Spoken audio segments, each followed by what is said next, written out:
சிவாய நம. திருச்சிற்றம்பலம். ஞானாசிரியராகவும் ஞான குருவாகவும் எம்மை வழி நடத்தும் நம்பி ஆரூர திருவடிகளையும் அண்ணாமலை பெருமான் திருவடிகளையும் மனம் மொழி மெய்களால் வணங்கி மகிழ்கின்றேன். இன்றைய ஞான சிந்தனையில் திருமாளிகை தேவர் அருளி செய்த கோயில் என்ற திருத்தலத்திற்கு உரித்தான இணங்கிலா ஈசன் என்று ஆரம்பிக்கக்கூடிய 4வது திருப்பதிகத்தினை சிந்திப்பதற்கு திருவருளும் குரு அருளும் கூட்டியுள்ளது. இப்போ நாம் இந்த பதிகத்தோடைய குறிப்புக்குள்ளே போகிறோம். மொத்தம் 4 பதிகங்கள் திருமாளிகை தேவர் அருளி செய்து நமக்கு கிடைத்திருக்கின்றது. முதல் பதிகம் நமக்கு தெரியும், அவை அடக்கமாக செய்திருக்கின்றார். அதாவது தன்னை அவைக்கு இவர் அடங்கும் விதமாக செய்திருக்கிறாரு. ஆனால் 4வது பாடல் அவையை அடக்கும் விதமாக செய்திருக்கிறாரு அப்படின்னு சொன்னால் அது மிகையாகாது. காரணம் என்னன்னா, இவர் ஒரு சித்த புருஷர் அப்படிங்கிறது நமக்கு ஏற்கனவே ஒரு 2-3 பொழிவுகளில் நாம் ஏற்கனவே பார்த்துட்டோம். அப்படி இருக்க இவருடைய சொற்பொழிவுகள், இவருடைய அந்த பேச்சுகள்லாம் பார்த்திங்கன்னா நமக்கு ஒரு காட்டமான ஒரு மொழியை, ஏன்னா சித்தர்களுடைய பாஷை அப்படிங்கிறது பரிபாஷை தான். அவர்களுடைய அந்த மொழி நமக்கு கொஞ்சம் காட்டமாக இருக்கும். காரணம் என்னன்னா, நம்மை போன்றவர்கள் இப்போ யோசிச்சு பாருங்க, ஒரு கடத்தெருவுக்கு போகிறோம், ஒரு திருவிழா காலத்தில் கோயில் இருக்குது, அந்த கோயிலை நோக்கி நடந்துக்கிட்டே இருக்கிறோம். ஒரு பக்கம் ஜவ்வு மிட்டாய் விற்கிறாங்கன்னு வைப்போம். உடனே நம்மளுடைய கவனம் என்ன ஆகும், சரி ஜவ்வு மிட்டாய் சாப்பிட்டுட்டு அப்புறமா கோயிலுக்கு போகலாம் அப்படின்னு சொல்லிட்டு இந்த பக்கமாக நம்மளுடைய கவன சிதறல் நடக்கும். இல்லை இன்னும் கொஞ்சம் தூரம் போய்கிட்டு இருந்தானா நல்ல புடவை கடை இருந்துச்சு அப்படின்னாக்க நம்ம கவனம் உடனே அந்த புடவை கிட்ட தான் போகும். பெருமான் அப்புறமா பார்த்துக்கலாம், புடவையை முதல்ல வாங்கிக்கலாம் அப்படின்னு தோணும். அல்லது நல்ல ஒரு இசை அங்கே நடனம் கொண்டு இருந்தார்கள் அப்படின்னா சரி இதை பார்த்துட்டு கோயிலுக்குள்ளே போகலாமே அப்படின்னு ஒரு கவன சிதறல் நடக்கும். அப்போ நம்ம கூட வர்ற நம்ம அம்மா அப்பா என்ன பண்ணுவாங்க, தலையில் தட்டி முதல்ல சாமி அப்படின்னு சொல்லிட்டு நம்மளை கோயிலுக்குள்ளே கூட்டிகிட்டு போவாங்க இல்லையா. தலையில் தட்டுற அம்மாவாகத்தான் நாம் இங்கே பார்க்கணும். தலையில் தட்டுறது யாருன்னா திருமாளிகை தேவர். நமக்கு தட்டுவது எப்படின்னா இந்த இந்த பதிகம் மூலமாக நமக்கு ஒரு தட்டு கொடுத்து சாமி கிட்ட போ அப்படின்னு சொல்கிறாரு. ஏன் அப்படின்னு பார்த்தீங்கன்னா, நம்ம எல்லாருக்கும் தெரியும், உலக மக்கள் அப்படின்னு எடுத்துட்டோம்னா 3 வகையாக பிரிப்போம். விஞ்ஞானகலர், பிரளயாகலர், சகலர் என்று சொல்லப்படுவது. அதாவது 1 மலம், 2 மலம், 3 மலங்கள் கொண்டவர்கள் அப்படின்னு சொல்லிட்டு. விஞ்ஞானகரர் பிரளயாகலரை பற்றி நம்ம கவலையே இல்லை. நாம் சகல வர்க்கத்தில் இருக்கிறோம். நம்மளை பற்றி நாம் இப்போ யோசிப்போம். சகல வர்க்கத்தில் இருக்கிறவங்களையும் 3 விதமாக பிரிக்கிறோம். ஏன்னா நம்மளை சுற்றி இருக்கிறதுலே நம்ம நிறைய விதங்கள் மக்களை பார்க்குறோம் இல்லையா. இப்போ நம்மளையே 3 விதமாக பிரிக்கிறாரு சிவஞான மாமுனிவர் அவருடைய சிவஞான மாபாடிய உரையில். இதில் பாருங்க, அவர் எப்படி பிரிக்கிறாரு அப்படின்னாக்க, சாமுசித்தர்கள் அப்படின்னு ஒரு வகையாகவும், வைதீகர் அப்படிங்கிறது ஒரு வகையாகவும், பிராகிருதர் அப்படிங்கிறத ஒரு வகையாகவும் பிரிக்கிறார். சாமுசித்தர்கள் யார் அப்படின்னா, இன்னைக்கு நம்மளை சுற்றி இருக்கிறவங்களே நம்மளை பார்க்க முடியும். ஒரு சிலர் எப்போ பார்த்தாலும் பெருமான் பெருமான் பெருமான், வேறு எந்த எண்ணமுமே இல்லாமல் பெருமானுக்காகவே அப்படின்னு வாழ்ந்துட்டு இருக்கிற ஒரு சிலரை நாம் இன்னைக்கும் பார்த்துக்கிட்டு தான் இருக்கிறோம். அவங்க எல்லாம் சாமுசித்தர் நிலை. அவர்களுக்கு இந்த மாதிரி நூல் வேணுமா அப்படின்னா தேவையே கிடையாது. ஏன்னா அவங்க எல்லாம் வேற ஒரு நிலைப்பாட்டை ஏற்கனவே அடைஞ்சிட்டவங்க. பிராகிருதர்னு சொல்கிறவங்க அப்படின்னா, பிரகிருதி மட்டுமே உண்மை, அது மட்டுமே நிலை, என்னை சுற்றி இருக்கிற இந்த உலகம் மட்டும் எனக்கு போதும்பா, வேற எதுவுமே எனக்கு வேண்டாம், இன்னைக்கு நான் சுகமாக அனுபவிச்சுட்டு நான் பாட்டுக்கு இருக்கிறேன் அப்படின்னு சொல்கிறாங்க இல்லையா. சாமியும் இல்லை பூதமும் இல்லை அப்படின்னு சொல்கிறவர்கள் அவர்கள் பிராகிருதர்கள். அவர்களுக்கும் இந்த நூல் தேவை கிடையாது. இந்த பதிகங்கள்லாம் அவர்களுக்கு தேவையான, இது இருக்கிறத பற்றி அவங்க கவலையப்பட வேண்டிய அவசியம் கிடையாது. ஆனால் இப்படிப்பட்ட பதிகங்கள் யாருக்கு அப்படின்னா, சாமுசித்தரும் இல்லாமல் பிராகிருதருமாக இல்லாமல் நாம் நடுவில் இருக்கிறோம் இல்லையா, வைதீகர்களாக நமக்குத்தான் இந்த பதிகங்கள் தேவை. ஏன் அப்படின்னா, சாமின்னு ஒருத்தர் இருக்கிறாருன்னு தெரிஞ்சுக்கிட்டோம், ஆனால் இன்னும் கொஞ்சம் நல்லா தெரிஞ்சுக்கணும்னு முயற்சி எடுக்கிறோம் இல்லையா. யோசிச்சு பாருங்க, அந்த முயற்சி இல்லைன்னா ஏன் 9ஆம் திருமுறை 1 வருடம் அப்படின்னு நாம் யோசிக்கணும். அதை யோசிச்சிருக்கோம் அப்படின்னு சொன்னாலே நாம் இன்னும் பெருமானை தெரிஞ்சுக்கிட்டோம், இன்னும் நல்லா தெரிஞ்சுக்கணும்னு போகிறோம். பெருமான்னு ஒருத்தர் இருக்கிறாருன்றது மட்டும்தான் நம்ம தெரிஞ்சிருக்கிறோம். அவருடைய குணம், அவருடைய அந்த அருமைப்பாடு, இது எல்லாத்தையும் நாம் இன்னும் நல்லா புரிஞ்சுக்கணுங்கிற ஒரு முயற்சி தானே இது. வைதிகர் அப்படின்னு சொல்கிற அந்த ஒரு கிளாசிஃபிகேஷனில் நம்ம அடங்குவோம். அப்படிப்பட்டவர்களுக்குத்தான் இந்த பதிகங்கள் அப்படிங்கிறத நாம் முதல்ல புரிஞ்சுக்கணும். அப்போ இது உலக மக்கள் எல்லாருக்குமான பதிகங்கள் கிடையாது. 2வது, சித்தர்களுடைய மொழி அப்படின்னு சொல்கிறது கொஞ்சம் காட்டமாக இருக்கும். ஏன் அப்படின்னா, திருவிழாவில் தொலைஞ்சு போயிடக்கூடாதுன்னு தலையில் தட்டுற ஒரு மொழியாக இருக்கும் அப்படிங்கிறதையும் நாம் தெரிஞ்சுக்கணும். நாம் இதுக்கு பொருள் சொல்லும்போது இதனுடைய வார்த்தைக்கு வார்த்தை பொருள் எடுக்கக்கூடாது. ஏன் அப்படின்னா சித்தர்கள் இந்த வார்த்தைகளை பயன்படுத்தும் போது அதனால் அவர்களுக்கு வினை வராது. காரணம் என்னன்னா அவர்கள் ஏற்கனவே இருக்கிற நிலை கண்ணப்பதேவ நாயனார் மற்றும் சண்டேச நாயனார் போன்ற நிலைப்பாடு. திருமாளிகை தேவர் அந்த நிலைப்பாட்டில் இருந்தாருங்கிறத நமக்கு தெரியும். இல்லைன்னா 2 கைகள் அவருக்கு கேட்ட மாத்திரத்தில் பெருமான் 4 கைகளை கொடுக்க மாட்டார். நாம் கேட்டோன்னா நமக்கு கொடுக்குறாரான்னா கொடுக்கல. அப்போ நமக்கே தெரியும் நாம் அந்த சித்தர் நிலையில் வரலை அப்படின்ட்டு. அப்போ நாம் அந்த வார்த்தைகளை நேரடியாக பொருள் பார்க்குறோம் அப்படிங்கிற பேரில் நாம் திட்ட ஆரம்பித்தோம் அப்படின்னா அதனால் நமக்கு வினை வரும். அவர்களுக்கு வராத வினை நமக்கு வரும். ஏன் அப்படின்னா அவர்கள் சாமுசித்தர் நிலையிலேயோ அல்லது பிரளயாகலர் விஞ்ஞானகலர் நிலையிலேயோ இருந்தவர்கள். நாம் இன்னும் வைதீகர்களாகத்தான் இருக்கின்றோம் என்பதை நாம் நினைவில் வைக்க வேண்டும். இந்த முன்னுரை கண்டிப்பாக வேண்டும். இந்த முழு பதிகத்தையும் நாம் சிந்திப்பதற்கு. அதனால் கொஞ்சம் நேரம் நாம் இதை எடுத்துக்கிட்டோம். இப்போ நேரடியாக நாம் பதிகத்துக்குள்ள பாடலாக நாம் சிந்திக்க போகிறோம். நேரடியாக நாம் சொன்ன மாதிரி வார்த்தைக்கு வார்த்தை பொருள் எடுத்து வேறு ஒருவரை திட்டுவதற்காக பயன்படுத்தக்கூடாது. இந்த பதிகத்தை நம்மை நாமே கடை தேற்றுவதற்காக பயன்படுத்தி கொள்ளணும். இதை எப்படி நாம் எடுக்கணும்னா நாம் இன்னொருத்தரை திட்டுறதுக்காக இந்த பதிகத்தை பயன்படுத்தக்கூடாது. திருமாளிகை தேவர் நம்மை திட்டுவதற்காக பயன்படுத்துகிறாரு அப்படிங்கிற ஒரு செல்ஃப் இவாலுவேஷனோட இந்த பதிகத்தை படித்தால் கண்டிப்பாக சொல்ல வேண்டிய பொருளும் உணர வேண்டிய பொருளும் பெருமான் உணர்த்துவார் அப்படிங்கிற ஒரு எண்ணத்தோடு இப்போ நாம் இந்த பதிகத்துக்குள்ளால போகிறோம். திருச்சிற்றம்பலம். இணங்கிலா ஈசன் நேசத்தேர்ந்த சித்தத்தினேற்கு மணங்கொள் சீர்த்தில்லை வாணன் மணடியார்கள் வன்மை குணங்களை கூறாவீரில் கோரைவாய் பிறர் பிண்ட பிணங்களை காணா கண்வாய் பேசாது அப்பேகளோடே. திருச்சிற்றம்பலம்.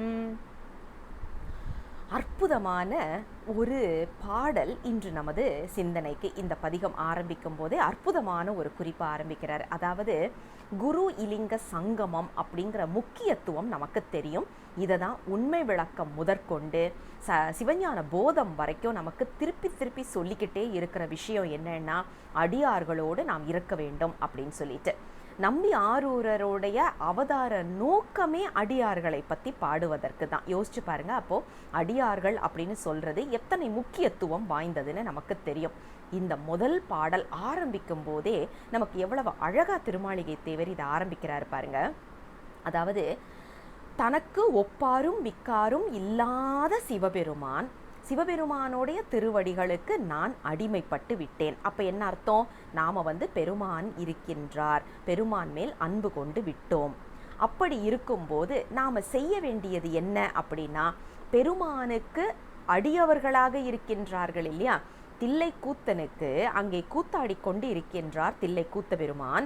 அங்கே அவர் பெருமானை பார்ப்பதற்காக குமிந்து கொண்டே இருக்கின்றார்கள் அடியார்கள்.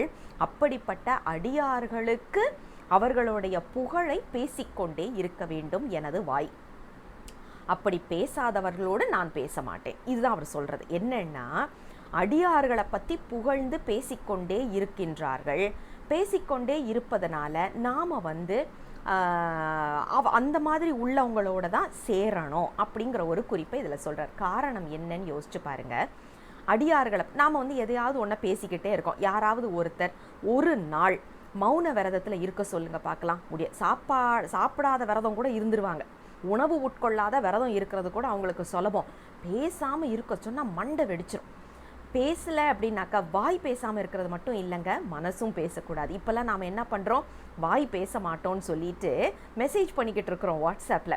இது மௌன விரதமானா கிடையாது. ஏன்னா நம்ம மனம் இன்னும் இயங்கி கொண்டு தான் இருக்கின்றது. மனத்தையும் உடலையும் வாயையும் ஒரே இடத்துல நிலைநிறுத்த முடியுமா அப்படின்னா இன்றைய காலகட்டத்தில் நம்ம எல்லாருக்குமே தெரியும் அது எத்தனை சிரமம் நிறைந்தது அப்படின்னு சொல்லிட்டு. நம்மெல்லாம் முயற்சி செய்துட்டு 1 மணி நேரம் இருக்க முடிஞ்சால் பெரிய விஷயம் இல்லையா. அப்படிப்பட்ட ஒரு பேசிக்கொண்டே இருக்கக்கூடிய குணம் படைத்தவர்கள் நாம். யோசிச்சு பாருங்க. சாமியை பற்றி பேசலை, அடியார்களை பற்றி பேசலைன்னா எதை பற்றி பேசிக்கிட்டு இருப்போம்? தேவையில்லாத விஷயங்களை பற்றி பேசிகிட்டு இருப்போம். இன்றைக்கி நம்மளை சுற்றி இருக்கிற சினிமாவில் இருந்து, அரசியலில் இருந்து, புடவையில் இருந்து, பணத்திலேருந்து, கார்லேருந்து, பங்களாலேருந்து தேவையில்லாத உலகியலை பற்றியே நாம் பேசிக்கிட்டு இருப்போம். அப்போ இந்த பேச்சுக்களை ஒதுக்க வேண்டும் என்றால், பேசியே ஆக வேண்டும் என்றால் அடியார்களை பற்றி பேசு அப்படிங்கிறது தான் மிக அழகான ஒரு பொருள். ஆனால் சொல்லும் விதம் நமக்கு இங்கே நாம் ஏற்கனவே சொன்ன மாதிரி சித்தர்கள் அப்படிங்கிற ஒரு காரணத்தினாலேயும், தலையில் தட்டாருங்கிற ஒரு காரணத்தினாலேயும் கொஞ்சம் கடுமையாக வார்த்தைகள் வருகின்றது. ஆனால் உணர்வு அற்றவர்கள் தான், பெருமானை பற்றின உணர்வும் அடியார்களை பற்றின உணர்வும் அற்றவர்களோடு பேசாத, பேசுனா உலகியல்ல ஒன்றை இழுத்துருவாங்க அப்படின்னு சொல்ல வர்றதை தான் பிணங்கள் என்ற ஒரு சொற்றொடரை வைத்து இங்கே சொல்கின்றார். இதை நாம் லிட்ரலாக, அதாவது அப்படியே பொருளாக எடுத்து பிணங்கள் என்று மற்றவர்களை திட்டுவதற்கு பயன்படுத்தக்கூடாது. நாம் ஏற்கனவே சொன்ன மாதிரி காரணம் என்ன அப்படின்னா, அதனால் நமக்கு வினை வரும் என்ற நினைப்பு நமக்கு இருக்க வேண்டும். ஏன்னா நாம் இன்னும் சீவன் முத்தர் நிலையிலையோ இல்லை சாமுசித்தர் நிலைக்கோ நாம் இன்னும் போகலை. சாதாரண சகல வர்க்கத்தில், அதுவும் வைதீக நிலையில் தான் நாம் இருக்கிறோங்கிற உணர்வு நமக்கு இருக்க வேண்டும் இந்த பாடலை பார்க்கும்போது. சிவாய நம. திருச்சிற்றம்பலம். இரண்டாவது பாடல். திருச்சிற்றம்பலம். எட்டுரு விரவி என்னை ஆண்டவன் ஈண்டு சோதி விட்டிலங்கலங்கள் தில்லை வேந்தனை சேர்ந்திலாத தொட்டரை தூர்த்த வார்த்தை தொழும்பரை புழம்பு பேசும் பிட்டரை காண கண்வாய் பேசாது அப்பேய்களோடே. திருச்சிற்றம்பலம். இன்றைய பாடல் வாழ்வியலுக்கு நமக்கு தேவையான ஒரு பாடல். அதாவது ஒரு தெய்வ கொள்கை, ஒரு கடவுள் வழிபாடு அப்படிங்கிறத வலியுறுத்தக்கூடிய மிக அற்புதமான ஒரு பாடல். நம்ம இன்னைக்கு உலகியல்லையே பார்ப்போமே, ஒரு குழந்தை 12வது படித்து முடித்த உடனே அடுத்தது என்ன பண்ணணும் அப்படின்னு ஒரு கேள்வி வரும். இன்ஜினியர் படிக்கிறேன் அப்படின்னு சொல்லிட்டு ஒரு வருஷம் அதில் ஆரம்பிச்சுட்டு, இல்லை எனக்கு இது சரிப்பட்டு வராது, நான் டாக்டருக்கு படிக்கிறேன் அப்படின்னு இன்னொரு வருஷம் படிக்க ஆரம்பிச்சுட்டு, இல்லை எனக்கு இது சரிப்பட்டு வராது, நான் கணக்கில் போகிறேன், சிஏல போகிறேன் அப்படின்னு சொல்லிட்டு பிகாமில் போயிட்டு இப்படி மாற்றி மாற்றி மாற்றி போய்கிட்டு இருந்தாங்க அப்படின்னா அந்த குழந்தை 5-6 வருடங்கள் கழித்து எங்கேயுமே போக முடியாத ஒரு நிலையில தான் நிற்கும் இல்லையா? இது நம்ம இன்னைக்கு உலகியல்ல பார்க்குறோம். ஒரு மனசில் ஒன்றை குறிக்கோளை வச்சுட்டு 12வது முடித்த உடனே நான் இதுதான் ஆக போகின்றேன் அப்படின்னு சொல்லிட்டு கண்ணை மூடிட்டு அதில் இறங்கி அதில் முழுக்க தன்னை ஈடுபடுத்தி கொண்டாதான் அந்த குழந்தை முன்னுக்கு வர்றதை நாம் இன்றைய அளவுலையும் பார்க்க முடிகின்றது. நாம் எல்லாருமே அப்படி இருக்கிறதுனால தான் ஓரளவுக்கு நம்மளால் ஏதோ ஒரு விஷயத்தில் சாதிக்க முடிஞ்சிருக்குங்கிறது உண்மை. அதே மாதிரி இப்போ நான் ஒரு ஊர்லேருந்து இன்னொரு ஊருக்கு போகிறேன் அப்படின்னு வச்சுக்குவோம். இப்போ நான் மெட்ராஸில் இருந்து பெங்களூர் போகணும் அப்படின்னா ட்ரெயினில் போகலாம், பஸ்ஸில் போகலாம், காரில் போகலாம், அல்லது ஃப்ளைட்டில் போகலாம். இல்லைங்க நான் காரில் போகிறேன் அப்படின்னு சொல்லிட்டு கொஞ்சம் தூரம் போயிட்டு வேலூர் வரைக்கும் போன உடனே மனசு மாதிரி இல்லை நான் ஃப்ளைட்டில் போகிறேன்னு சொல்லிட்டு திருப்பி மெட்ராஸ் வரைக்கும் மறுபடியும் ஃப்ளைட்டை எடுத்து போய் இப்படி மாற்றி மாற்றி மாற்றி நாம் பண்ணிட்டு இருந்தோம்னா எத்தனை நேரம் விரயமாகின்றது, போக வேண்டிய இலக்கை நாம் சென்று அடைகின்றோமா அப்படின்னு யோசித்து பார்த்தா இல்லை அப்படிங்கிறதும் நமக்கு தெரியும். அப்போ நாம் செய்ய வேண்டியது என்ன அப்படின்னா, ஒரு வழி பயணம் செய்வதற்கு ஒரே ஒரு வண்டி தான். அதான் சொல்லுவாங்க தெரியுமா, ஒரு 2 வண்டியில் பயணம் பண்ண முடியாது. 2 மாடு பூட்டினா ஒரே வண்டியில் பயணம் பண்ணலாம், ஆனால் 2 மாடு பூட்டினா 2 வண்டிகளில் பயணம் பண்ண முடியாது அப்படின்னு நமக்கு அந்த காலத்தில் சொல்லுவாங்க. காரணம் என்னன்னா, எந்த பக்கம் போகிறோங்கிறதே தெரியாமல் நாம் குழப்பத்தில் நிற்போம். அதுதான் இன்றைய பாடல் நமக்கு வலியுறுத்துகின்றது. ஒரு தெய்வ கொள்கை அப்படிங்கிறத, ஒரு கடவுள் வழிபாடு அப்படிங்கிறது மிகவும் முக்கியத்துவம் வாய்ந்தது அப்படிங்கிறத தான் இன்றைய பாடல். எப்படிப்பட்டவரை வழிபட வேண்டும் அப்படின்னா, எண் குணத்தான் என்று சொல்லப்படுகின்ற அட்டமூர்த்தியாக இருக்கக்கூடியவன். 8 உரு என்ற ஒரு குறிப்பு, அதாவது அட்டமூர்த்தம் என்று சொல்லப்படுவது 5 பூதங்கள், அதோடு சேர்ந்து சூரியன் சந்திரன் 7ஆச்சா, அப்புறம் உயிர்.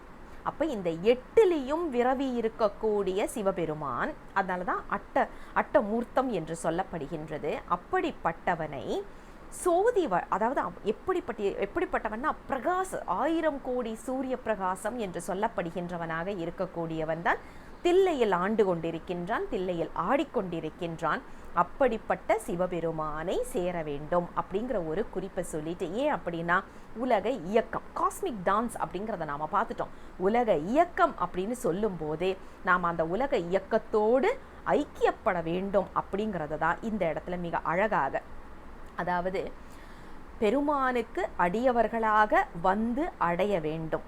ஏன் அப்படின்னா உலக இயக்கத்தையும் என்னுடைய தனிப்பட்ட முறையில் இயக்கத்தையும் நிகழ்த்தி கொண்டிருப்பது. அதனால தான் பார்த்தீங்கன்னா ஆன்மாவில் நிகழ்த்துவது, உலகத்தில் நிகழ்த்துவது அப்படின்னு சொல்லிட்டு சூக்கும நடனம், அதிசூக்கும நடனம், தூல நடனம், ஆனந்த நடனம் என்று நாம் உண்மை விளக்கத்தில் பார்க்குறோம். உயிர்களுக்கு கூட பெருமான் வந்து அந்த நடனத்தை இயக்கி கொண்டிருக்கின்றார் அப்படிங்கிறத நாம் பார்க்குறோம். அப்படிப்பட்ட பெருமானை, நம்மளை இயக்கி கொண்டிருக்கக்கூடியவனை நாம் அடைய வேண்டும். அடையாமல் இங்கே அங்கன்னு அலக்கழிச்சிட்டு இருந்தோம் அப்படின்னா போக வேண்டிய இடத்துக்கு போக மாட்டோம் அப்படிங்கிறத தான் மிக அழகாக இந்த 2வது பாடலில் வைத்து அருள் செய்வதை நாம் பார்க்க முடிகின்றது. ஆக ஒரு தெய்வ வழிபாடு என்பது நமக்கு நாம் செல்ல வேண்டிய இலக்கை சுலபமாக அடைவதற்கு காரணமாக இருக்க போகின்றது அப்படிங்கிறத தான் இந்த பாடலில் வைத்து நமக்கு ஆசிரியர் அருள் செய்கின்றார். சிவாய நம. திருச்சிற்றம்பலம். 3வது பாடல். திருச்சிற்றம்பலம். அருள் திரள் செம்பொன் சோதி அம்பல தாடுகின்ற இருள் திரள் கண்ட தெம்மான் இன்பரு கண்பு செய்யா அரட்டரை அரட்டு பேசும் அழுக்கரை கழுக்களாய பிறட்டரை காண கண்வாய் பேசாது அப்பேகளோடே. திருச்சிற்றம்பலம். இன்றைய பாடல் அற்புதமான, இன்றைய காலகட்டத்திற்கு தேவையான இன்னும் ஒரு பாடலும் கூட. ஏன்னா இன்றைய காலகட்டத்தில் பார்த்தீங்கன்னா, நீ எனக்கு இவ்வளவு பணம் கொடு, நான் வந்து உன்னுடைய குண்டலினி சக்தியை எழுப்பி கொடுக்குறேன், நீ எனக்கு இவ்வளவு பணம் கொடு, உனக்கு வந்து நான் அந்த தீக்கை கொடுக்குறேன், அதிகபட்ச நிலையான தீக்கையை நான் உனக்கு கொடுக்குறேன் அப்படின்ற மாதிரியெல்லாம் இன்றைக்கி நிறைய பேரை நாம் நம்மளை சுற்றி இருக்கிறத பார்க்குறோம். இதெல்லாம் எந்த அளவுக்கு உண்மை பொய் இதெல்லாம் நாம் இப்போ ஆராய்ச்சி பண்ணுறதுக்கு இல்லை. ஆனால் பணம் வாங்கிட்டு ஒருவர் ஒன்றை நமக்கு செய்கின்றார் அப்படின்னா அது வியாபாரமாக ஆகுமே ஒழிய அது ஆன்மீகமாக வராது. ஆன்மீகம் அப்படின்னு சொல்லியாச்சுன்னா அங்கே பணம் என்பது வரவே கூடாது. உலகியல் சார்ந்து எதுவுமே வரக்கூடாது. பெருமான் கட்டளையிட அந்த தீக்கையையோ அல்லது அந்த ஒரு நிலைப்பாட்டையோ நமக்கு ஒருவர் வழியாக, ஏன்னா பெருமான் நேரடியாக வந்தாருன்னா நமக்கு புரியாது. அப்போ ஒருவர் வழியாகத்தான் பெருமான் வருவார்.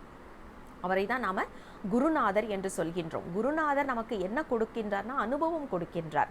இவ்வளவு கொடுத்தாத்தான் நான் உனக்கு தீக்கை கொடுப்பேன், இத்தனை கொடுத்தாத்தான் உன்னுடைய குண்டலினி சக்தியை நான் எழுப்பி விடுவேன் அப்படின்னு சொன்னால் அது வந்து குருநாதராக அங்கே நாம் எடுக்க முடியாது. ஆசிரியர் தான். அதுவும் ஆசிரியர் அப்படின்னா நமக்கு வித்தை சொல்லி கொடுக்கக்கூடிய ஒரு ஆசிரியர். காரணம் என்னன்னா அங்கே வந்து நமக்கு அது வியாபாரமாக வந்து விட்டதை நாம் பார்க்க முடிகின்றது. அப்படிப்பட்ட வியாபாரிகளை விட்டு நாம் ஒதுங்கி இருக்க வேண்டும் அப்படின்னு அறிவுரை சொல்லும் பாடலாகத்தான் இந்த 3வது பாடலை நமக்கு அருளி செய்திருக்கின்றார். இதில் பாருங்க, பெருமான் எப்படிப்பட்டவர் அப்படின்னா செம்பொன் ஒளியாக ஆனந்த கூத்து ஆடிக்கொண்டு இருக்கும் திருச்சிற்றம்பலம் என்ற இடத்தில் செம்பொன்னின் ஒளியாக திகழக்கூடிய எங்கள் சிவபெருமான். அவர் கழுத்தில் என்ன வச்சிருக்கிறாரு தெரியுமா? கருநீல கண்டமாக இருக்கின்றார். ஏன்னா விஷத்தை வைத்திருக்கின்றார். விஷம் என்பது ஆணவத்தின் அறிகுறி. நம்மளுடைய ஆணவத்தை பெருமான் அவருடைய கழுத்தில் வச்சு, எப்பா உன்னால தான் என் கழுத்து கருப்பாக இருக்கு, திருந்து அப்படின்னு நமக்கு சொல்லும் விதமாக அந்த திருநீல கண்டத்தோடு நிற்கின்றார். அப்படிப்பட்ட பெருமானுக்கு அன்பு செய்பவர்களுக்கு நாம் அன்பு செய்ய வேண்டும். அப்படிப்பட்ட பெருமானுக்கு அன்பு செய்ய வேண்டும். இப்போ ரெண்டுமே, பெருமானுக்கு அடிமை செய்து அடியவர்களுக்கும் நாம் வந்து அடிமை செய்ய வேண்டும். அப்படி அல்லாமல் வியாபாரம் செய்யக்கூடியவர்களுக்கு நாம் வந்து அடிமைத்தனம் பூணுகின்றோம் அப்படின்னா அதனால் எந்த பலனும் இல்லை அப்படிங்கிறத தான் இந்த 3வது பாடல் மிக அழகாக நமக்கு எடுத்து சொல்லும் விதமாக அமைத்து கொடுத்திருக்கின்றார். சிவாய நம. திருச்சிற்றம்பலம். 4வது பாடல். திருச்சிற்றம்பலம். துணுக்கென அயனும் மாலும் தொடர்வரும் சுடரயிப்பால் அணுக்கரு கணிய செம்பொன் அம்பல தாடி கல்லால் சிணுக்கரை செத்தற்கொத்தை சிதம்பரை சீத்தை ஊத்தை பிணுக்கரை காண கண்வாய் பேசாது அப்பேகளோடே. திருச்சிற்றம்பலம். அற்புதமான ஒரு பாடல், அதாவது இன்றைய காலகட்டத்துக்கு தேவையான மீண்டும் ஒரு பாடல். இதில் பாருங்க, முதல்ல அண்ணாமலையாருடைய குறிப்பை சொல்கிறாரு. முதல்ல எடுத்த உடனேயே அடிமுடி தேடிய படலம் நமக்கு ஞாபகத்துக்கு வரணும். அந்த இடத்துல அண்ணாமலையாராக நெருப்பு புழம்பாக அடைய முடியாதவனாக, ஆனால் அதே நேரத்தில் அடியவர்களுக்கு எளியவனாக, அடியவர்களுக்கு எப்போதும் அணுக்க தொண்டனாகவே இருக்கக்கூடிய, ஏன்னா என்னை உனக்கு தந்தோம் அப்படின்னு நம்பி ஆரூரர்கிட்ட சொல்கிறாருன்னா தன்னை எளிமையாக கொடுக்கக்கூடிய வல்லமை கொண்டவர் நம்ம சிவபெருமான்.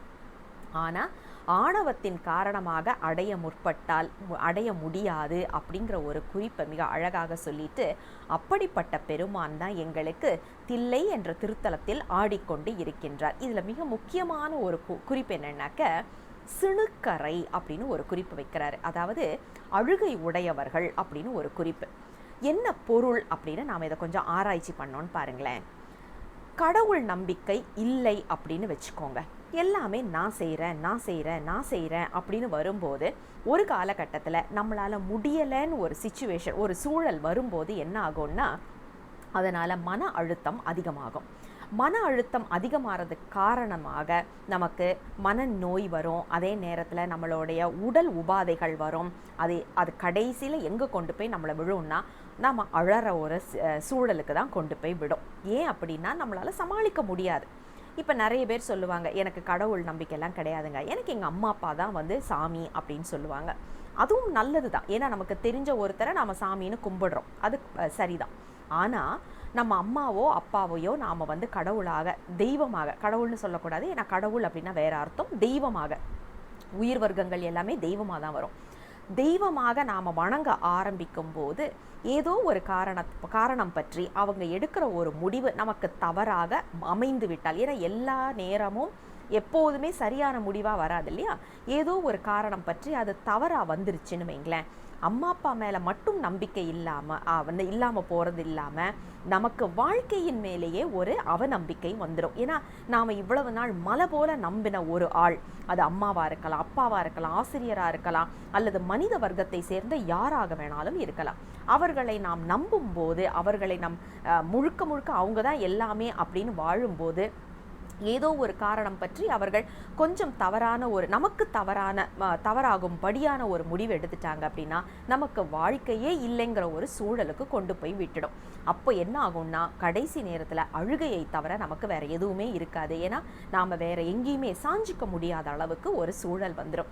ஆனால் இது கடவுள் நம்பிக்கை இருக்கிறவங்கள பாருங்க, எது எடுத்தாலும் பெருமான் பார்த்துக்குவாருப்பா, அண்ணாமலையார் பார்த்துக்குவாருப்பா அப்படின்னு சொல்லிட்டு எல்லாத்தையும் சாமியோட திருவடியில் வச்சுட்டு நம்ம பாட்டுக்கு நம்ம போய்கிட்டு இருக்கிறோம் இல்லையா. நம்மளுக்கு மன அழுத்தம் இல்லையான்னு கேட்டால் இருக்கு. ஆனால் எவ்வளவு நேரம் இருக்கு? சாமி கிட்ட உட்காந்து, பூசை அறையில் உட்காந்து திருமுறை புத்தகத்தை கையில் எடுக்கிற வரைக்கும் மட்டும் மன அழுத்தம் இருக்கும்.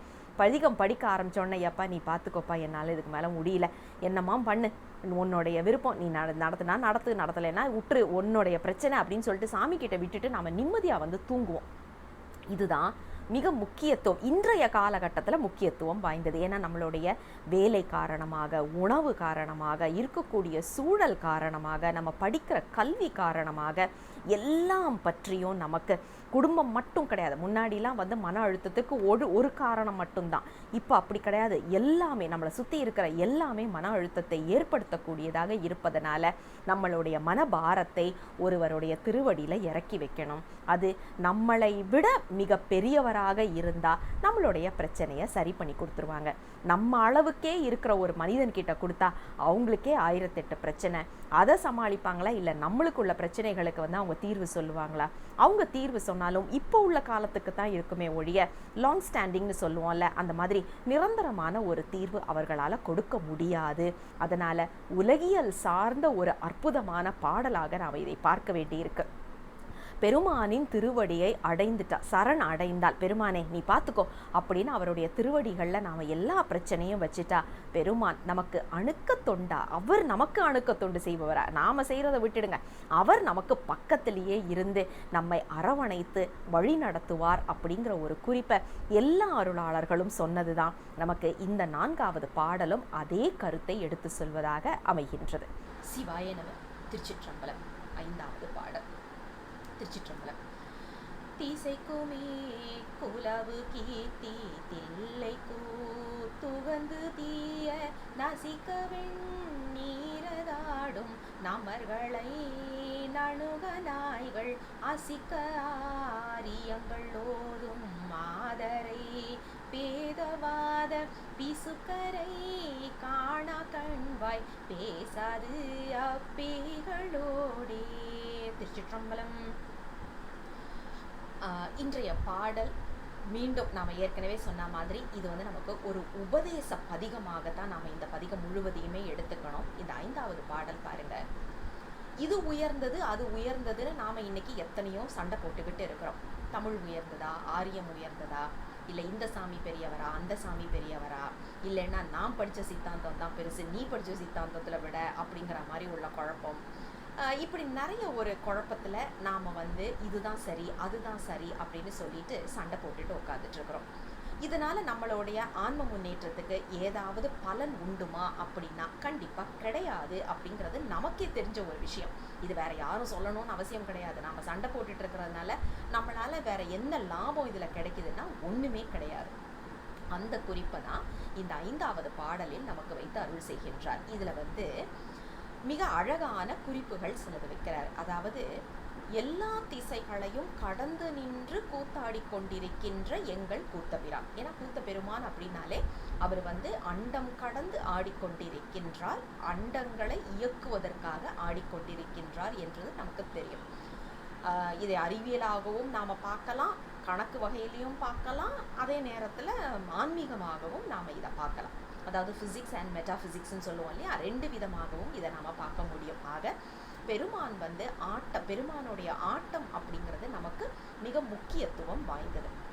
அப்படிப்பட்ட பெருமானை அடைந்தவர்கள் அடியார்கள் என்று சொல்லப்படுகின்ற சிவனடியார்களுக்கு நாம் அடிமை தொண்டு செய்ய வேண்டும். அது இல்லாமல் தேவையில்லாத பேச்சுக்களில் நம்மளை ஈடுபடுத்தி கொள்ளக்கூடாது.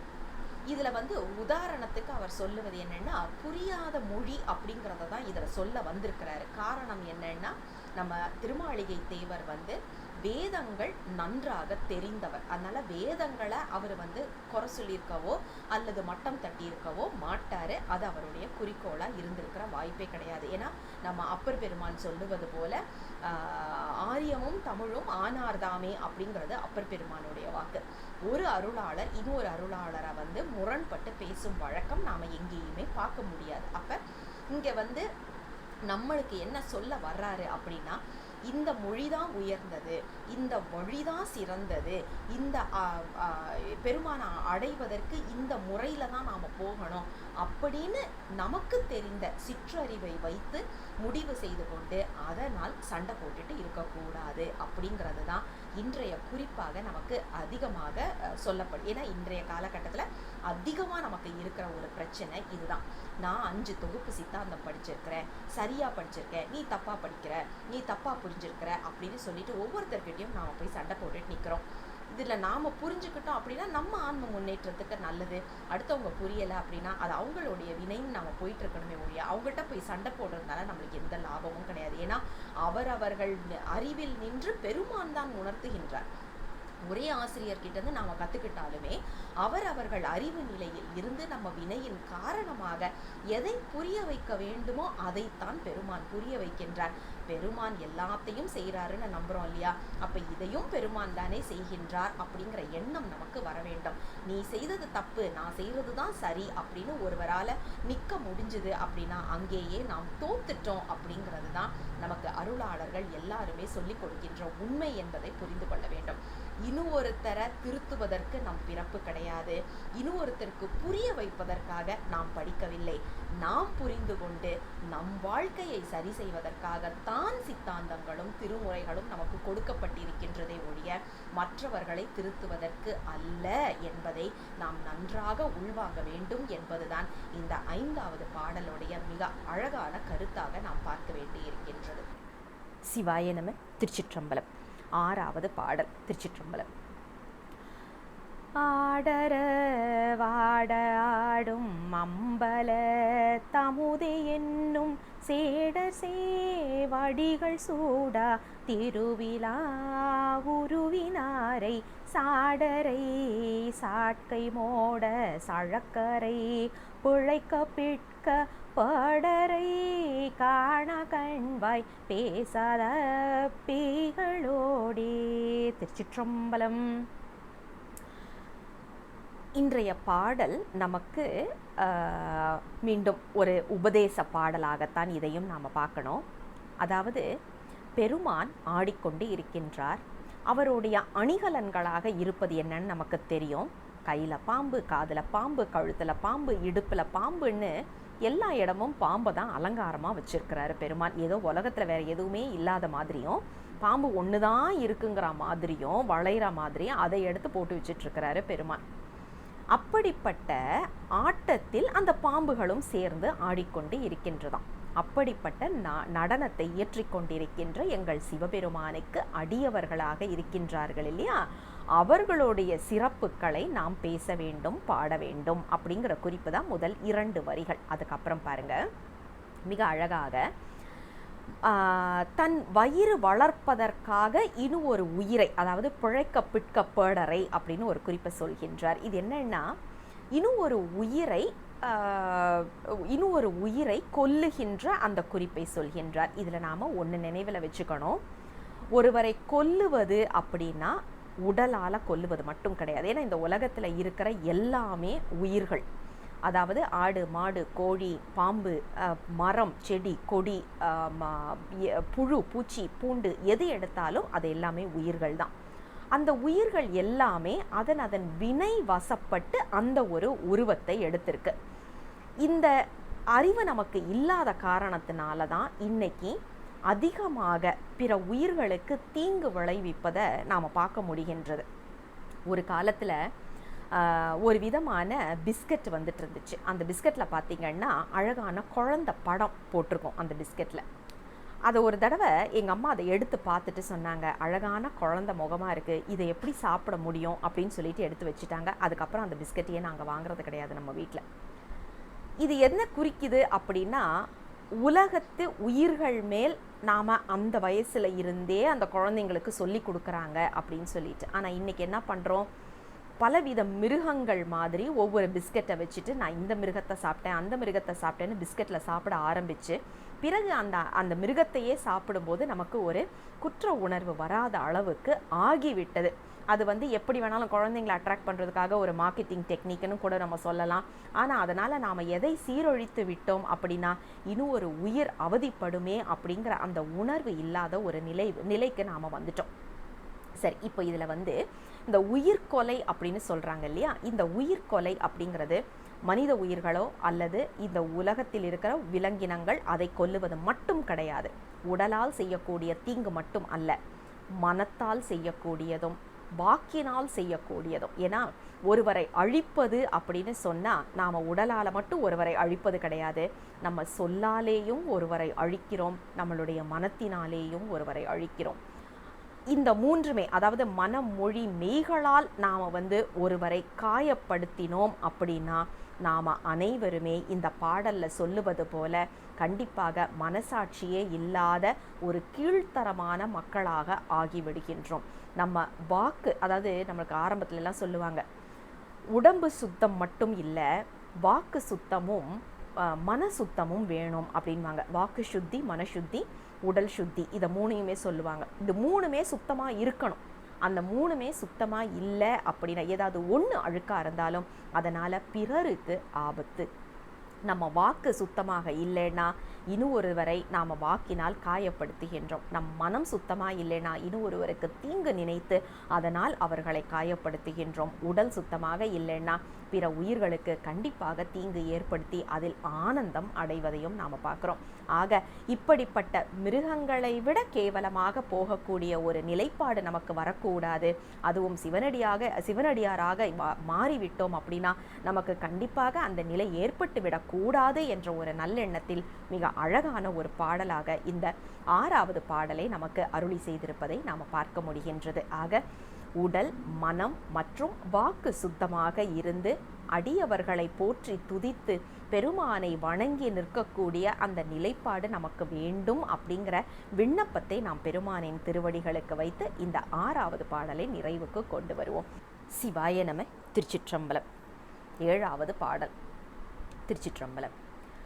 உருக்கியன் உள்ளத்துள்ளே ஓரலந்தேரல் மாறா திருக்குறே பருளும் தில்லை செல்வன் பால் செல்லும் செல்வில் அருக்கரை அள்ளல்வாய கள்ளரை அவிய பாவ பெருக்கரை காண கண்வாய் பேசாது அப்பேகளோடே. திருச்சிற்றம்பலம்.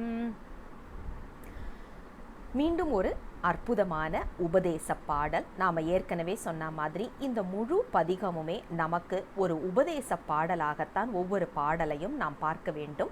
அந்த குறிப்பில் இன்னைக்கு மிக அழகான ஒரு பாடல். அதாவது நம்மளுடைய உள்ளத்தை உருக்கினால் என்ன கிடைக்கும் அப்படின்னா அமுதம் ஊறும். அது எப்படிங்க உள்ளத்தை உருக்க முடியும்? அதுலேருந்து அமுதம் வரும்? உள்ளம் உருகுகின்றது அப்படின்னா பெருமானை பார்த்த மாத்திரத்தில் நம்மை மறந்து நிற்கக்கூடிய ஒரு நிலை. அந்த நிலையில ஒரு ஆனந்த வெள்ளம் வரும் இல்லையா, அதைத்தான் இங்க அமுதம் என்று சொல்கின்றார் நமக்கு திருமாளிகை தேவர்.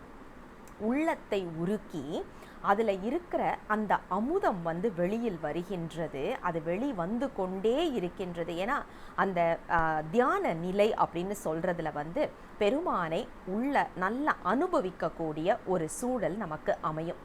அப்படிப்பட்ட பெருமானின் திருவடிகளுக்கு ஆளாய் நிற்க வேண்டும் அப்படின்ற ஒரு குறிப்பை சொல்லிட்டு, இப்படிப்பட்ட பெருமான், எங்களை உருக்கக்கூடிய பெருமான், எங்கள் மனத்திற்குள் ஆனந்த வெள்ளத்தை கொண்டு வரக்கூடிய பெருமான் தில்லையில் நடனமாடிக்கொண்டிருக்கின்றார். அவருக்கு அடிமைத்தனம் செய்யக்கூடிய அடியார்கள், அப்படிப்பட்ட அடியார்களுக்கு பெருமான் அருள் செய்து கொண்டிருக்கின்றார் அப்படின்னு சொல்லிட்டு அடுத்தது பாருங்க, உபதேசமாக வருவது பெருமானை அடையாதவர்கள் நரகத்தில் அடைபடுவார்கள் அப்படின்னு ஒரு குறிப்பு. இது எப்படிங்க பெருமானை நம்பலைன்னா நரகத்துக்கு தான் போவோம் அப்படின்னு எதை வச்சு சொல்கிறோம் அப்படின்னா யோசிச்சு பாருங்க. சிவபெருமானை வணங்குவது எதற்காக அப்படின்னா, நமக்கு இன்றைய காலகட்டத்தில் லீகல் எத்திக்ஸ் அப்படின்னு 2 சொல்கிறோம் இல்லையா, அந்த 2ஐயும் நமக்கு போதிப்பது எல்லாவித சமயங்கள் அப்படின்னு சொன்னாலே அதை போதிக்கும். சைவம் அதை மிக அழகாக சொல்லிக் கொடுக்கின்றது. அன்பே சிவம் ஒரே வார்த்தையில் முடிச்சிட்டாங்க. அன்பு யார் மேலே வைக்கணும்? எல்லார் மேலேயும் எல்லாத்தின் மேலேயும் அன்பு வைக்க வேண்டும். அன்பு இருக்கிற இடத்துல பகை வராது. அன்பு இருக்கிற இடத்துல காழ்ப்புணர்வு வராது. அன்பு இருக்கிற இடத்துல எந்தவித அதாவது இப்போ பாருங்க, அன்பு எல்லாத்தையும் மீறிடும். தாம் பையன் தப்பே செய்துட்டு வந்திருந்தாலும் ஒரு அம்மா அன்பின் மிகுதியால் தாம் பையனை விட்டு கொடுக்காம பேசுவாங்க. கணவன் தப்பு பண்ணியிருந்தாலும் மனைவி அன்பின் மிகுதியால் அந்த கணவனை விட்டு கொடுக்கவே மாட்டாங்க. யாராக இருந்தாலும் போராடுவாங்க. இதெல்லாம் எதை குறிக்குது அப்படின்னா, அன்புக்கு எந்த ஒரு கட்டுப்பாடோ வரைமுறையோ எதுவுமே கிடையாது. அன்பு மட்டுமே அனைத்து. இப்போது ஒரு யோசிச்சு பாருங்கள், நாம் அந்த அன்பை வளர்த்துட்டோம் அப்படின்னு சொன்னால் யாரையாவது நாம் பகையாக பார்ப்போமா? அந்த அன்பு வளர்ந்து விட்டது நம்ம மனசில் அப்படின்னா பார்க்குறவங்க மேலே எல்லாமே அன்பு பொங்கி பொங்கி வரும் இல்லையா? காழ்ப்புணர்வு அங்கே வராது, கோபம் வராது, வெறுப்பு வராது. அங்கே எந்தவித ஒரு நெகட்டிவிட்டின்னு சொல்லுவோம் இல்லையா, அந்த மாதிரி எந்தவித நேர்மறை சிந்தனைகளும் எதிர்மறை சிந்தனைகளும் நமக்கு வரவே வராது. அப்போ பெருமான் மேல் அன்பு வைக்க வேண்டும் அப்படின்னா உலக உயிர்கள் மேல் அன்பு வைக்க வேண்டும் அப்படிங்கிறது தான் இதில் அழகான ஒரு குறிப்பு. அன்பு மிகுதியாக வரும்போது எதன் மேலேயும் கோபம் வராது. கோபம் வரலை அப்படின்னா அவர்களை ஏதாவது நம்ம அவங்களுக்கு ஏதாவது ஒரு கெடுதல் செய்யணுங்கிற எண்ணம் வராது. அந்த எண்ணம் வரலைன்னா கெடுதலும் செய்ய மாட்டோம், கெடுதலான வார்த்தைகளும் பேச மாட்டோம். அப்போ நமக்கு வினை சேராது. நமக்கு வினை சேரலை அப்படின்னா நாம் நரகத்தில் அழுந்த மாட்டோம். யோசிச்சு பாருங்க, பெருமான் மேலே நம்ம அன்பு வைக்கிறதுனால பெருமானுக்கு லாபமா நஷ்டமாங்கிறது நமக்கு தெரியாது. ஆனால் நமக்கு நிறைய லாபம் இருக்குது. ஏன்னா பெருமான் மேலே அன்பு வச்சா அவரை சுற்றி இருக்கிற எல்லாத்தின் மேலேயும் நம்ம அன்பு வைப்போம். அப்படி வைக்கும்போது நம்மை நாம் நல்லபடியாக பார்த்து கொள்ள முடியும். அப்போ செல்ஃப் சென்டர்ட்னு சொல்கிறோம் இல்லையா, அப்படிப்பட்டவர்களாக நாம் இருந்தோம் அப்படின்னா, செல்ஃபிஷ் வேறு செல்ஃப் சென்டர்ட் வேறு. செல்ஃப் சென்டர்டாக இருக்கணும் அப்படின்னு நினைக்கிறவங்க நாம் செய்ய வேண்டியது பெருமான் மேலே நம்ம அன்பு முழுவதுமாக கொட்டணும். ஏன் அப்படின்னா அப்போது தான் நம்மை நாம் பாதுகாத்து கொள்ள முடியும், நரகத்தில் அழுந்தாமல். அப்படிங்கிற ஒரு குறிப்பை மிக அழகாக இந்த பாடலில் வைத்து அருள் செய்வதை பார்க்க முடிகின்றது. நரகத்தில் அழுந்தாமல் இருக்க வேண்டும் அப்படின்னா நாம் செய்ய வேண்டியது பெருமானிடம் அன்பு செலுத்தி பெருமானுக்கு அன்பு செலுத்தக்கூடிய அடியவர்களுக்கு நாம் அன்பு செலுத்த வேண்டும். அப்படிங்கிறது தான் இந்த 7வது பாடலுடைய குறிப்பாக நாம் பார்க்க முடிகின்றது. சிவாய நம. திருச்சிற்றம்பலம். 8வது பாடல். திருச்சிற்றம்பலம். செக்கர்வோத்திரவினூராயிரத்திரள் ஒப்பம் தில்லை சொக்கரம் பலவரென்னும் சுருதியை கருதமாட்டா எக்கரை கொண்டமிண்ட எத்தரை புத்தராதி பொக்கரை காண கண்வாய் பேசாது அப்பேகளோடே. திருச்சிற்றம்பலம். மீண்டும் ஒரு உபதேச பாடல். இந்த பாடலில் பார்த்தீங்கன்னா பெருமான் எப்படி இருக்கிறாரா, செக்கர்வானே ஒத்தியால் என்று நமக்கு நம்பி ஆரூரர் சொல்லுவார் இல்லையா, அதை அப்படியே இதில் பார்க்க முடியுது. அழகான சிவந்த நிறம் கொண்ட ஒரு வானம் எப்படி இருக்குமோ அந்த நிறத்தில் இருக்கின்றார். அது மட்டும் இல்லை, 1000 100,000 100,000 அப்போ யோசிச்சு பாருங்க, 1,00,000 1,00,000 சூரியர்கள் ஒன்று சேர்ந்தா எப்படி ஒரு பிரகாசம் இருக்குமோ அப்படிப்பட்ட ஒரு பிரகாசமான நிலையில் இங்கே தில்லை என்ற திருத்தலத்தில் எங்கள் பெருமான் மிக அழகியவராக நின்று ஆடிக்கொண்டிருக்கிறார். சொக்கர் என்று சொல்லப்படுகின்ற அழகு நிறைந்தவராக, அனைவரையும் சொக்க வைக்கக்கூடிய அழகு பொருந்தியவராக நின்று ஆடிக்கொண்டிருக்கின்றார் அப்படின்னு சொல்லிட்டு, அடுத்தது வேதங்களை மறுப்பவர்கள், அதாவது நமக்கு தெரியும் புறச்சமயம், புறப்புறச்சமயம், அகச்சமயம், அகப்புறச்சமயம் என்று நமக்கு 4 விதமாக பிரிப்பது நமக்கு சைவ சித்தாந்தத்தில் பார்த்துருக்குறோம் இல்லையா. அதில் வேதங்கள் வேண்டாம் என்று ஒதுக்குவது ஒரு வகை. அதாவது புறப்புறச்சமயம் வேதங்கள் வேண்டாம் அப்படின்னு சொல்கிற ஒரு குழுவை சேர்ந்தவர்களாக இருப்பார்கள். அப்படிப்பட்டவர்கள் அதாவது வேதங்கள் வேண்டாம். வேதங்கள் அப்படின்னு சொல்லியாச்சுன்னா நம்ம எல்லாருக்குமே தெரியும், அது வடமொழி வேதத்தில் இருக்கக்கூடியது அப்படின்னு சொல்லிட்டு, உலகியலுக்கு நமக்கு என்னெல்லாம் தேவையோ அதை கொடுக்கக்கூடியது இந்த வேதங்கள். இன்றைக்கும் நீங்கள் பார்க்கலாம், நமக்கு நல்ல வீட்டில் ஒரு நல்ல காரியம் நடக்கணும் அப்படின்னா வேள்வி செய்வோம், இல்லைன்னா ஒரு கல்யாணம் நல்லபடியாக நடக்கணும், இல்லைன்னா ஏதாவது ஒரு விண்ணப்பம் வச்சு அதற்கான வேள்விகள் செய்வதை நாம் இன்றைக்கும் பார்த்துட்டு தான் இருக்கிறோம். அப்போ உலகியலுக்கு என்ன வேணுமோ அதை கொடுக்கக்கூடியது வேதங்கள். நம்ம இந்த உலகம் தாண்டி நமக்கு என்ன வேணுமோ அதை கொடுக்க வேண்டியது ஆகமங்கள் அப்படிங்கிறத ஒரு குறிப்பை நாம் பார்க்குறோம். அப்போ வேதத்தையும் ஆகமத்தையும் பிரித்து பார்க்கும் வழக்கம் நமக்கு கிடையாது. திருமுறைகள் அப்படின்னு சொல்கிறது நமக்கு இம்மை பலனும் மறுமை பலனும், நமக்கு அம்மை பலன் இம்மை பலன் எல்லாத்தையும் சேர்த்து கொடுக்கக்கூடியது அப்படிங்கிறதும் நமக்கு தெரியும். ஆக இந்த வேதங்கள் வேண்டாம், ஆகமங்கள் வேண்டாம் என்று சொல்லுபவர்கள் யாராக இருப்பார்கள் அப்படிங்கிறது நமக்கு ஏற்கனவே தெரியும். நாம் ஏற்கனவே பார்த்தா மாதிரி சாமுசித்தர், அதே மாதிரி வைதிகர் நாம் இப்போ இருக்கிற நிலை, அதுக்கப்புறம் பிராகிருதர் அப்படின்னு பார்த்தோம். அப்போ பிராகிருதர்கள் இந்த உலகியலில் உள்ள எல்லாமே தான் உண்மை, நிரந்தரம், அது அல்லாதது எங்களுக்கு வேண்டாம் அப்படின்னு ஒதுக்கக்கூடியவர்களாக இருப்பார்கள் இல்லையா. அப்படிப்பட்டவர்களோடு நாம் சேர்ந்தோன்னா நமக்கு என்ன நடக்கும்? ஏன்னா நம்ம எல்லாருக்கும் தெரியும், நாம் சார்ந்ததன் உயிர் சார்ந்ததன் வண்ணம். அப்போ அவர்களோட அதிகமாக பேசி பழகும்போது அந்த எண்ண அலைகளுடைய தாக்கம் நமக்கு அதிகமாக நாமும் நம்மளுடைய வழி தடம் மாறி போவதற்கான வாய்ப்புகள் அதிகம். அதனால தான் நமக்கு எப்போவுமே அருளாளர்கள் சொன்னது எல்லாமே அடியார்களோடு இருங்க, அடியார் கூட்டத்தோடு இருக்கிறது தான் நமக்கு என்றுமே பாதுகாப்பு அப்படின்னு சொல்லி ஒரு குறிப்பை சொன்னாங்க. ஏன்னா நாம் எப்போதுமே சிவபெருமானை பற்றியே பேசிட்டு சிவபெருமானை பற்றியே நினச்சிட்டு அவருடைய புகழ் பாடிக்கிட்டே இருக்கும்போது நம்ம மனம் இங்கே அங்கன்னு அலைப்பாயாமல் இருக்கும். அப்போ ஒரே இடத்துல நம்மளால், அதாவது பெருமானின் திருவடியில் மட்டுமே நாம் கவனம் செலுத்திட்டு இருக்க முடியும். அப்படிங்கிறதுனால தான் எப்போதுமே அடியார் நடுவுள் இருக்க வேண்டும் என்ற விண்ணப்பத்தை அருளாளர்கள் எல்லாரும் அவர்களும் வைத்து நமக்கும் அப்படி இருப்பதற்கு சொல்லிக் கொடுத்தார்கள் அப்படிங்கிறத நாம் நினைவில் கொள்ள வேண்டும். இன்றைய பாடலும் அதே மாதிரி தான், அடியார் நடுவுள் இருக்க வேண்டும். அடியார்கள் அல்லாதவர்களோடு நாம் சேரும்போது நமக்கு தேவையில்லாத மனக்குழப்பங்கள் வரும் அப்படிங்கிறதையும் நமக்கு மிக அழகாக எடுத்து சொல்லுகின்ற ஒரு பாடல் இந்த 8வது பாடல். சிவாய நம. திருச்சிற்றம்பலம். 9வது பாடல். திருச்சிற்றம்பலம். எச்சனை தலையை கொண்டு செண்டடி திடபம் ஏறி அச்சம் கொண்டமரோட நின்ற அம்பலவர் கல்லா கச்சரை கல்லா பொல்லா கயவரை பசுநூல் கற்கும் பிச்சரை காண கண்வாய் பேசாது அப்பேய்களோடே. திருச்சிற்றம்பலம். மீண்டும் ஒரு அற்புதமான பாடல்.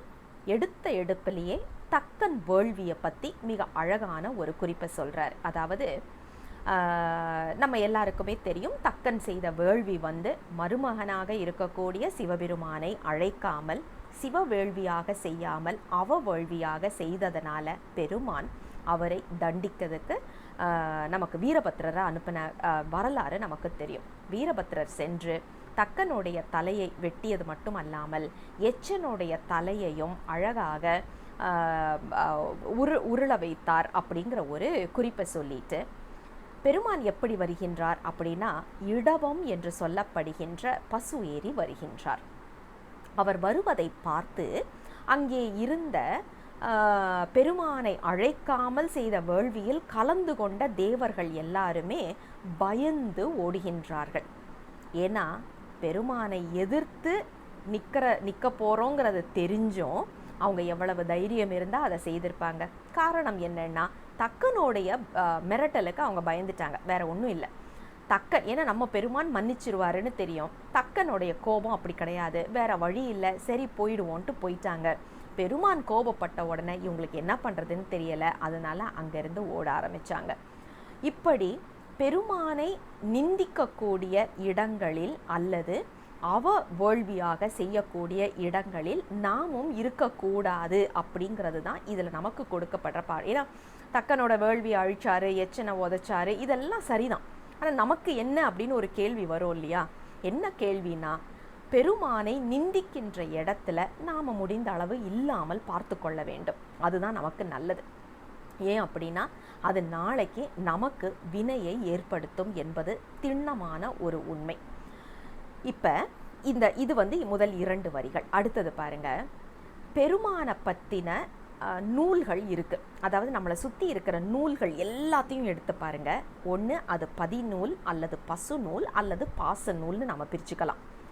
ஹவு டு பிகம் ரிச் அல்லது உடல் நலத்தை எப்படி வைத்து கொள்வது, பிள்ளை எப்படி பெற்றுக்கொள்வது, இந்த மாதிரி உள்ளதெல்லாம் நீங்கள் எடுத்து பார்த்தீங்கன்னா உலகியலுக்கு தேவையானது ஒன்று அது பசு நூலாக இருக்கும் அல்லது பாச நூலாக இருக்கும். சரியான திருமுறைகள், சாத்திரங்கள், இது எல்லாமே பதிநூல்கள். பெருமானை பற்றின நூல்கள், அதை மட்டுமே நாம் கற்க வேண்டும். இதை கற்றால் நமக்கு என்ன கிடைக்கும் அப்படின்னா, பெருமானை நோக்கின நமது பயணம் சுலபமாக இருக்கும்.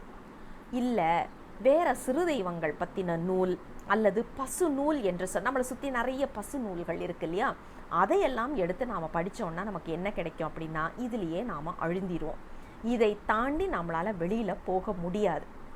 அதனால தான் எப்போதுமே நாம் படிக்கிற புத்தகங்களும் தரமானதாக இருக்க வேண்டும் அப்படின்னு ஏன்னா நாம் படிக்க படிக்க படிக்க அந்த புத்தகத்துடைய தாக்கம் நம்ம மனசில் வரும். நல்ல புத்தகங்களை படிக்கும்போது நல்ல விதமான தாக்கம் நமக்கு வரும். தேவையில்லாத புத்தகங்களை படிக்கும்போது நம்ம மனமும் கலக்கத்துக்கு ஆளாகும். அப்படிங்கிறது நம்ம இன்றைய காலகட்டத்திலையும் பார்க்குற ஒரு விஷயம். அதை அப்படியே இதில் வச்சுட்டு உலகியலுக்கான புத்தகங்களை படிப்பவர்களை விட்டு கொஞ்சம் ஒதுங்கி இருங்கப்பா. திருமுறைகளையும் சித்தாந்தங்களையும் படிப்பவர்களோட போய் ஒட்டிக்கோங்க. ஏன்னா அவங்க கிட்ட இருந்து நமக்கு நம்மளுடைய ஆன்ம முன்னேற்றத்துக்கும் நிறைய வழிவகை கிடைக்கும் அப்படிங்கிற ஒரு உபதேசமாக இன்றைய பாடலை அமைத்து கொடுத்திருக்கின்றார் நமக்கு திருமாளிகை தேவர். சிவாய நம. திருச்சிற்றம்பலம். 10வது பாடல். திருச்சிற்றம்பலம். விண்ணவர் மகுட கோடி மிடைந்தொழி மணிகள் வீசும் அண்ணலம் பலவன் கோற்ற வாசலு காசையில்லா தென்னரை தெருளா உள்ள இருளரை திட்டை முட்டை பெண்ணரை காண கண்வாய் பேசாது அப்பேகளோடே. திருச்சிற்றம்பலம். இன்றைய பாடல் மீண்டும் ஒரு அற்புதமான அறிவுரை பாடலாக நமக்கு அமைத்து கொடுத்திருக்கின்றார். என்னன்னா, நம்ம எல்லாருக்குமே தெரியும், பெருமான் தேவதேவராக இருக்கின்றார், தேவர்களுக்கு சிங்கமாக இருக்கின்றார். அனைத்து யாரெல்லாம் நாம் இந்த உலகத்தில் சொல்கிறோமோ எல்லாரையும் விட பெரியவராக இருக்கின்றார், மூத்தவராக இருக்கின்றார் அப்படிங்கிறது நமக்கு தெரியும். அப்படிப்பட்ட பெருமானை பார்ப்பதற்காக பலதரப்பட்ட தேவர்கள் வருகின்றார்களாம். அவர்களுடைய அழகான அந்த கிரீடம் இருக்கு இல்லையா, பல நிறங்களில் இருக்கிற கிரீடங்கள் எல்லாம் ஒன்று போல தெரியுதான் அந்த இடத்துல. அப்படிப்பட்ட மணிகள் வீசிக்கொண்டிருக்கின்ற கிரீடங்களை கொண்ட இடமாக இருக்கிறது தில்லை.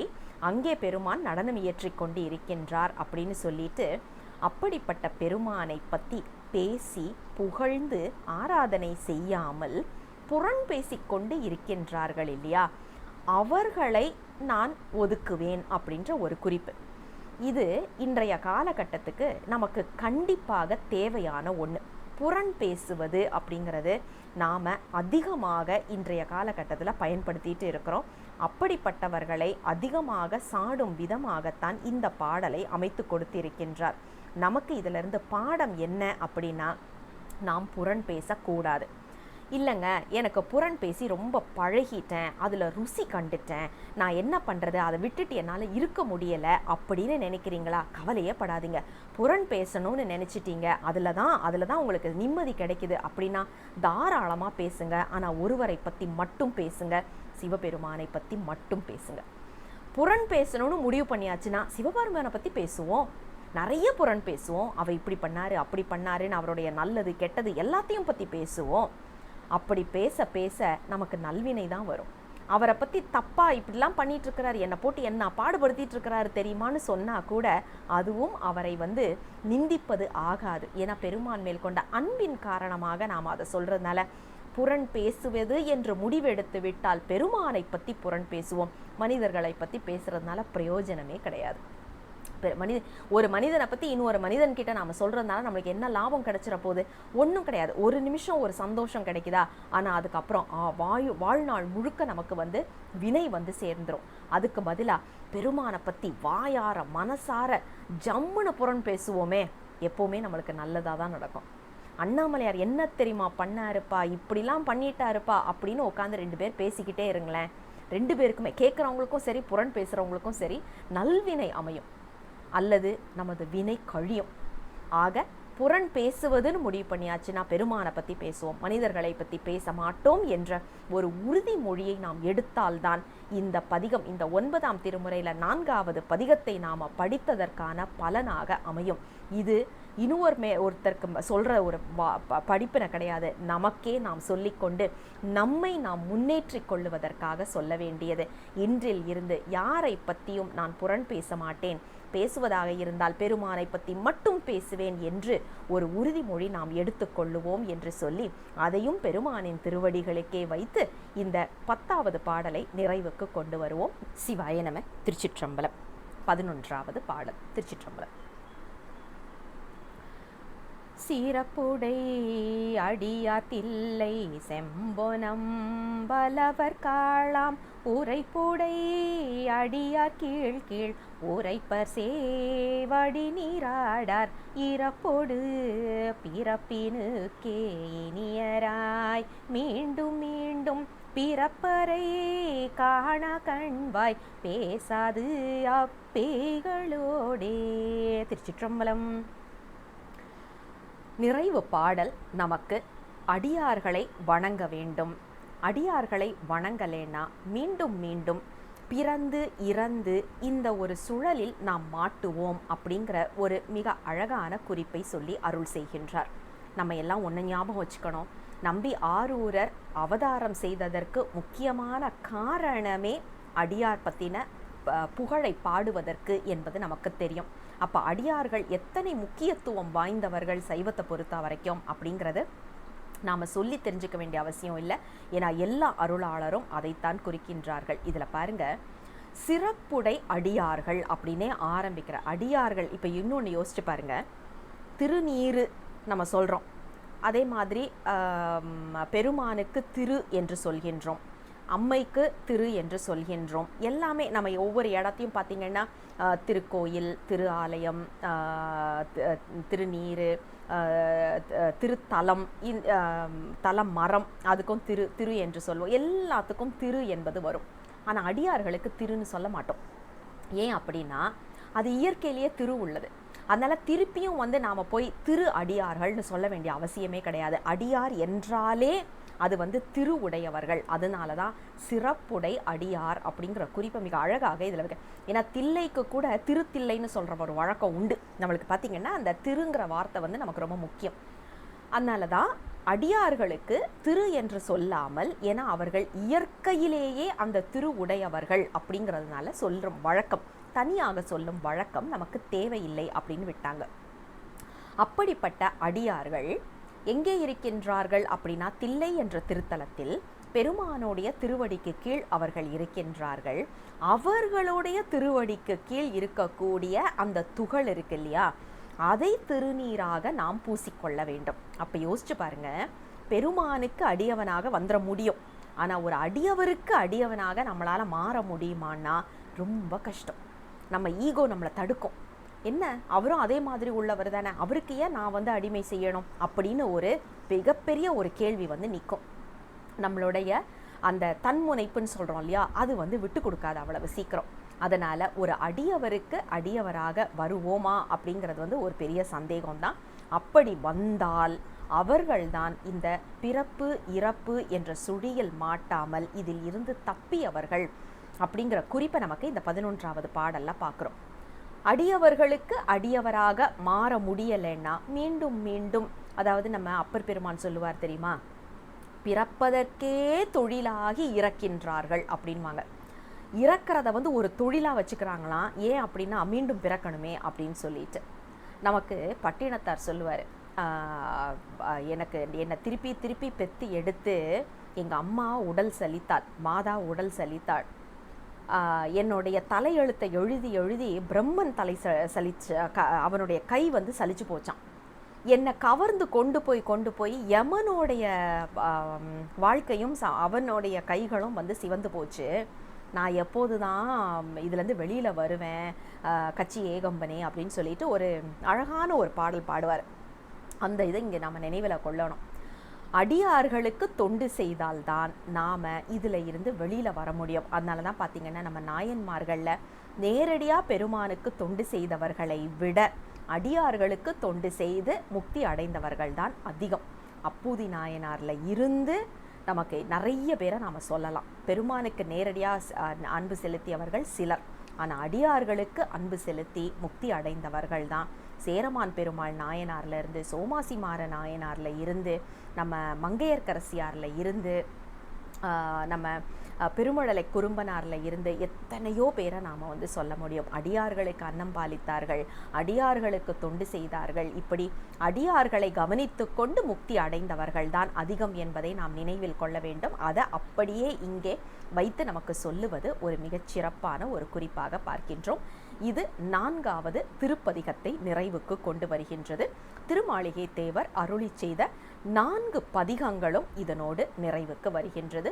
மீண்டும் அடுத்த பதிகத்தோடு விரைவில் உங்களை சந்திக்கின்றேன். தென்னாடுடைய சிவனே போற்றி, எந்நாட்டவர்க்கும் இறைவா போற்றி, அண்ணாமலையம் அண்ணா போற்றி, கண்ணார முதற்கடலே போற்றி. சிவசிவ திருச்சிற்றம்பலம்.